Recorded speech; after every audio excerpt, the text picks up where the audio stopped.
the question is, why is it so hard to learn multiple characters in old Guilty Gear games? So I think it's a couple of main factors. This might rub some people the wrong way, but hey, they can hold that. Thing number one where we'd start would be actually the Gatling system. So in the older games, so as you know in Strive, you have your PKs and command normals, and then you have like slash, heavy slash, and like that group, right?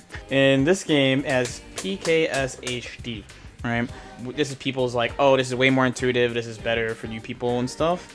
One thing about this though is that everybody has a different Gatling chart, and everybody has a pretty different Gatling chart. Like the only common thread is that generally you're going from weak to strong, punch being the weak and dust being like the strongest above heavy slash. Besides that, the Gatlings are vastly different. So like Milia, she has 6p2h, she has 6p6h, she has 6p2s, 6p close slash. She has a lot of 6p options, right? So Slayer 6p actually cancels into nothing at all. No special moves, no normals, no, just nada. Slayer in particular, he has like somewhat linear Gatlings compared to other characters. Slayer, because of the way his frame data works, he just has somewhat more straightforward linear Gatlings than other characters. So Slayer has 5k 6p, 5k 6h, and then dust, right? So 5k 2d, 5k dust. That means Slayer can't do 5k slash, 5k 5h, 5k 2s, none of that. Where Milia has 5k 6p, just like Slayer, 5k 6h, just like Slayer, 5k dust, so these are all the same.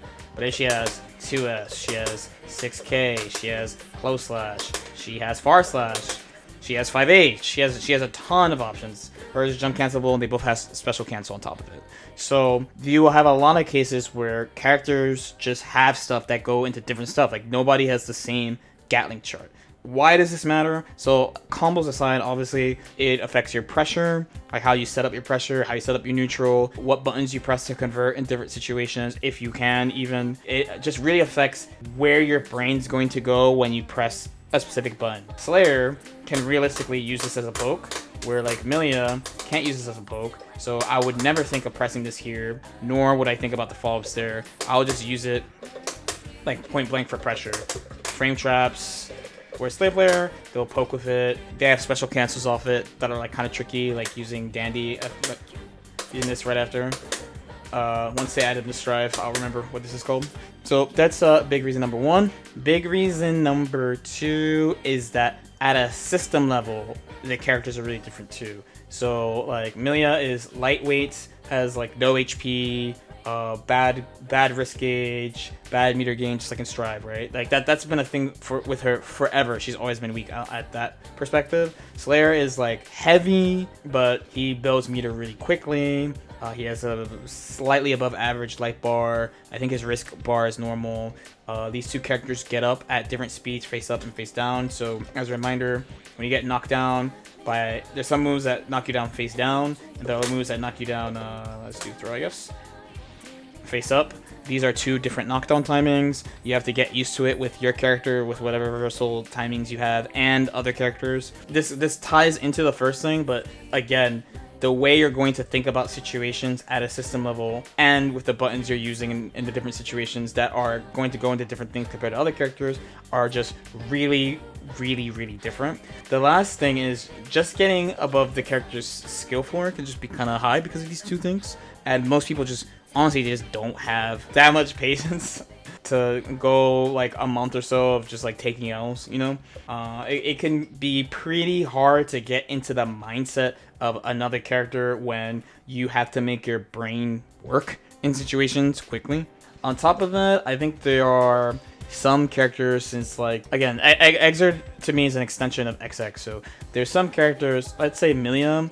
I don't think Milia is like that has like a hard execution. You can get by learning relatively simple things and just focus on other stuff. With her, it's a lot of like, you need to know everyone's face up, face down, knockdown speeds, and like system stuff, and like certain structures around like how the characters are different. Where like a character like say Zato has like a pretty unusual execution, you know, negative edge stuff, you know, kind of has some difficult execution things. Your characters that don't move the same, so like your Bedmans of the worlds, or Fall here. There's also resource stuff that it's all like a thing that the character has that makes it so it's hard for you to understand how to act on the thing quickly until you put a good amount of time into it. All these things together mean it could take upwards of a month to get competent with a character. That, compared to other games, I think it's pretty difficult. I would say I felt decently baseline comfortable with Durag over here in Strive in about like a week, where I think at Exit it'd probably take me like 3 to 4 weeks at least.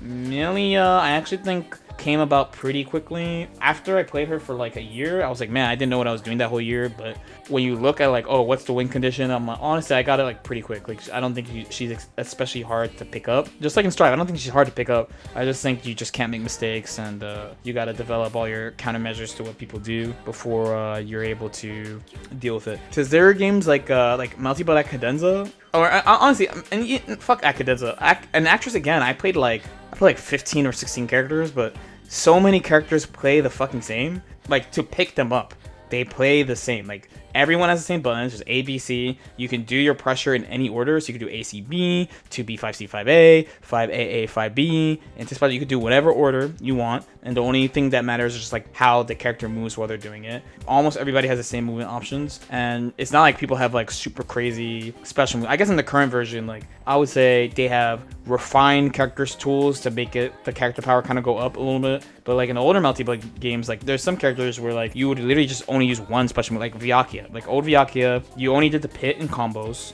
You only did like the version where I mained her, so M-back, right? She had her air projectile, which was good, and you only use her DP for combos. Besides that, it's all normals and movement, and that's it. And a bunch of characters were like that. Where in this game, it's like you really gotta go through all the shit your character has. Everything is different. You have to pick different shit in different situations. I think all those things combined make it pretty tough. That was a good question, though.